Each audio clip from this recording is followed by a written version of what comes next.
Muy buenas a todos, soy Mike Benson y les doy la bienvenida a este quinto capítulo de Not Stonks, el programa financiero de Malas Noticias. Bueno, semana interesante, parte por Argentina, parte por Estados Unidos. En Argentina tenemos por fin el resultado del canje de la deuda, que fue efectivo, fue interesante, 93,55% de aprobación por parte de los tenedores de bonos, ley extranjera. Y bueno, vamos a ver cómo reaccionó el mercado, pero en principio tenemos los nuevos bonos. Tenemos los nuevos títulos que se canjearon por la 24 o 20, entre otros, y ya se están empezando a negociar.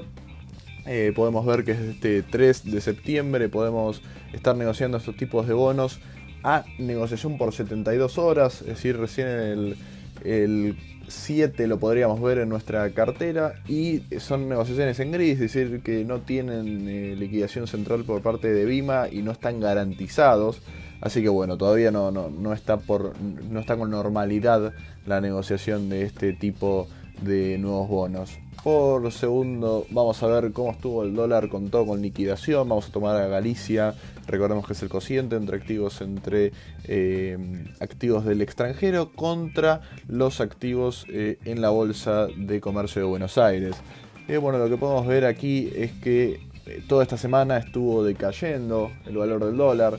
Desde unos 130 aproximadamente que estaba el jueves anterior, estamos cerrando en 122. Recuerden que este capítulo lo estamos grabando aproximadamente 10:30 de la mañana. Todavía no ha abierto la bolsa de comercio de Buenos Aires, así que valores del miércoles.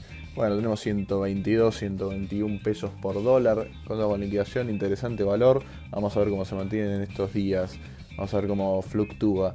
Bueno, para ver cómo reaccionó el mercado con respecto al canje, vamos a tomar el valor del Merval, que recordemos que estaba tomando una resistencia muy importante por los 50.000 puntos, y los ha roto, ya ha roto para abajo la anterior semana, y con la aceptación del canje que podemos ver en el gráfico, vemos un nuevo pico, es decir, anterior a la aceptación del canje hubo un nuevo pico, y cuando salieron los números de 93,6%, vemos cómo se empezó a caer de nuevo, muy similar al anterior pico anterior a la noticia del arreglo de la deuda. Así que bueno, es interesante ver cómo muchas veces las noticias que parecen ser positivas o bullish no terminan siendo así y terminan siendo una trampa, o es una bull trap. El mercado es una trampa para alcistas. Bueno, todavía no está decidido, puede ser que ahora empiece a crecer y a tomar un sendero alcista, pero bueno, por ahora es lo que se puede apreciar. Bueno, finalizado más o menos lo que viene a ser Argentina, vamos a hablar de lo que pasó en Estados Unidos. Vamos a ver qué pasó en el Nasdaq, en el Dow Jones, el S&P 500, comparados en este índice de la semana, desde el 27, día que se ha grabado el anterior capítulo, podemos ver cómo el Nasdaq, el nuevo, liderando, no los primeros días se mantuvo por debajo de los anteriores, de los otros dos índices, que recordemos que tomamos a los industriales, los 30 principales, las 30 principales empresas de Estados Unidos, las más capitalizadas, que es el Dow Jones, y el S&P 500, que son las 500 con más capitalización, que bueno, siempre se mantiene por la media, porque bueno, toma un amplio rango de acciones. Y bueno, el Nasdaq 100, que son las 100 empresas con más capitalización de las tecnológicas, que siempre se mantiene más alcista en estas épocas de mayor volatilidad y crecimiento de empresas tecnológicas, ¿no?, que están siendo un poco beneficiadas.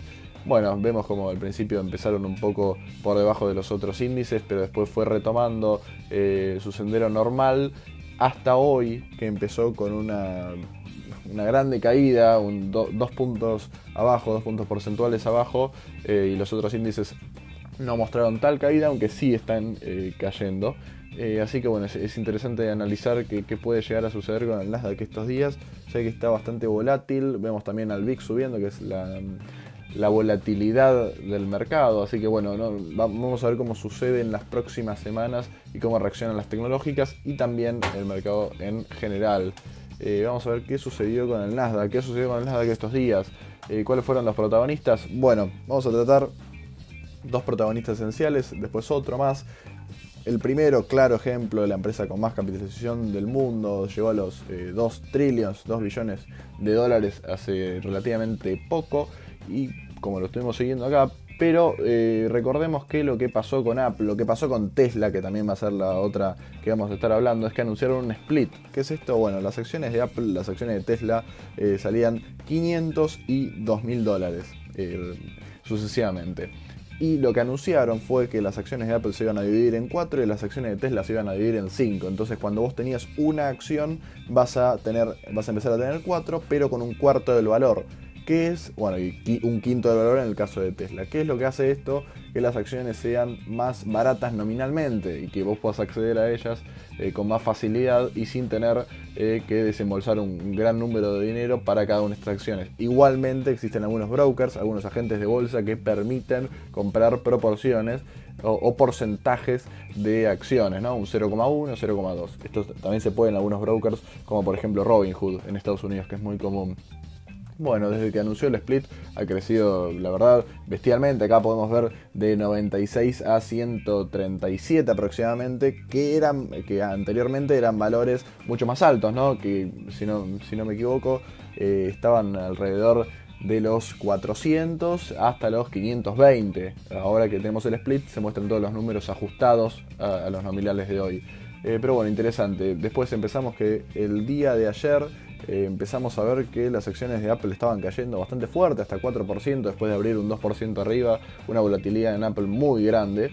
Pero bueno, es normal, movimientos de mercado muy volátiles al alza y también muy volátiles a la baja. Esto suele suceder, son correcciones de mercado, movimientos típicos, que también lo podemos apreciar en la otra que vamos a hablar, Tesla. Bueno, desde el anterior podcast no hablamos, pero el anterior sí estábamos hablando que estaba por los $2.000, estábamos en 1990 y algo. Yo había dicho que era muy posible que se vaya para arriba, unos minutos después del podcast, así fue, así sucedió. Y bueno, como podemos ver también, después de que anunció el split, creo que si no me olvido, y me parece que había sido una cuestión del 11 de agosto que había anunciado el split Tesla, también creció impresionantemente hasta los 2.000 y algo dólares. La verdad, una locura el movimiento que ha tenido Tesla. Muchos lo pueden anunciar, como ya he dicho, de burbuja, lo que sea, pero la acción está subiendo.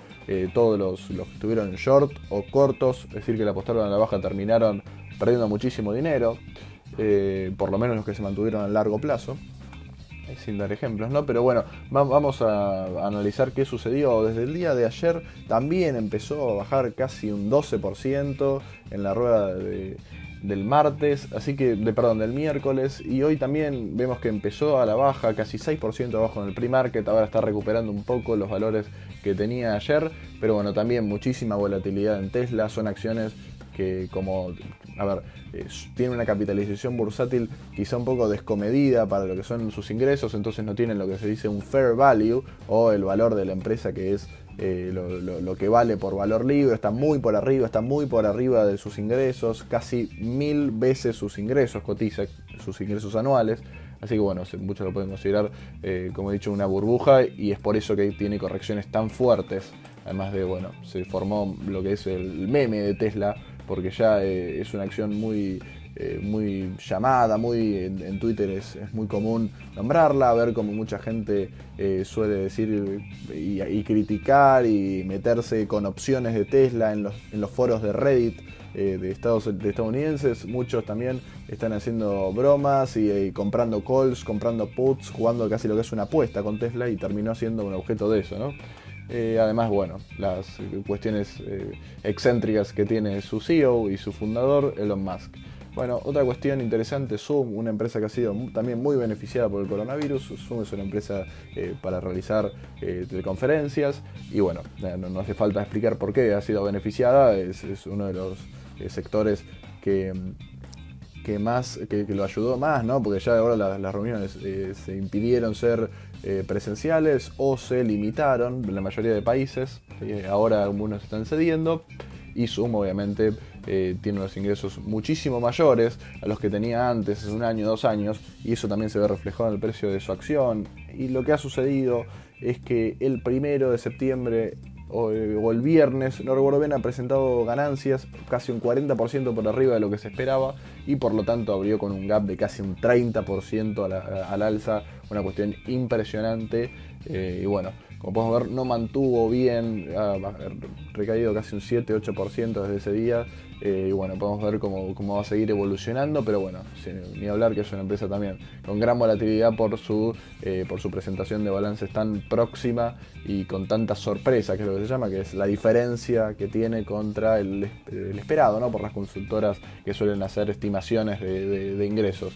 Bueno, otra cuestión quizá más macroeconómica o de política monetaria es que la Federal Reserve, que es el Banco Central de Estados Unidos, anunció que la tasa, es decir, ellos tienen la tasa de interés muy baja para ofrecer liquidez al mercado. Eso es una política que se viene dando hace mucho tiempo por lo que es la FOMC, que es el Comité de Mercado de la Fed, liderado obviamente por Jerome Powell, que es el director, y ofreció tasa cero, y dicen que no es una cuestión de corto plazo, sino que puede ser una cuestión de 5 o incluso más años. Es decir, la liquidez tan alta puede seguir estando en el mercado por mucho tiempo. Esto claramente mueve al dólar, porque si hay liquidez no es gratis la liquidez es ofrecida claramente con recompra de bonos, es decir, todo lo que es inyección de dinero y lo que es emisión digital o virtual de dinero. Esto lo que mueve claramente, y podemos apreciarlo, es al dólar index. El dólar index es la evaluación del dólar medida contra otras monedas. Es el principal índice que se mira para saber cómo está el dólar, ¿no? Contra el euro, contra el yen, contra el franco suizo y entre otras. Podemos ver que llegó a estar el 1 de septiembre en un mínimo desde 2018. Es decir, desde 2018 el dólar no estaba tan barato para el mundo, ¿no? Esto comparado mayormente contra el euro, casi un 55% contra el euro. Así que bueno, es interesante apreciar el movimiento que puede llegar a tener el dólar contra otras monedas, quizá más avanzadas. No lo vamos a comparar contra el peso, no necesariamente va a bajar el dólar en pesos, sino que, porque bueno, obviamente el peso tiene una reducción de valor mucho más fuerte que la que tiene el euro, el yen o cualquier moneda que se pueda apreciar en un país más estable, por lo menos monetariamente. Así que bueno, interesante el movimiento que puede llegar a tener. Después ha habido un rebote un poco interesante. Y ahora tenemos hoy día jueves 3 de septiembre, tenemos los anuncios, como es todos los jueves, de jobless, es decir, los desempleados de la semana. Y se estimaba que iban a tener 950.000 desempleados nuevos. Esto es obviamente el bruto, después hay que ver cuántos empleos hubo nuevos, y se dio el número de 881.000. Así que bueno, interesante, muy positivo el número, positivo para la economía. A veces, como estuvimos viendo, no es tan positivo para la bolsa, la verdad pasa casi desapercibido en la mayoría de los casos, o no, pero a veces pasa como que es inversa la relación, ya que cuando se reduce el desempleo, también se reduce la inyección de liquidez por parte de la Fed, porque no hay cuestión que paliar. Así que bueno, esto a veces es un poco bearish o un poco bajista para el mercado.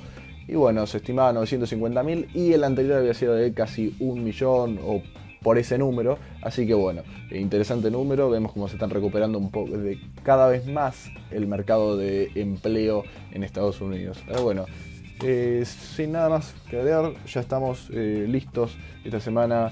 Vamos a ver cómo finaliza el viernes y los esperamos el próximo jueves, quizá con alguna noticia nueva en el canal, que vamos a ver que quizá hacemos una edición especial en el medio. Hasta luego.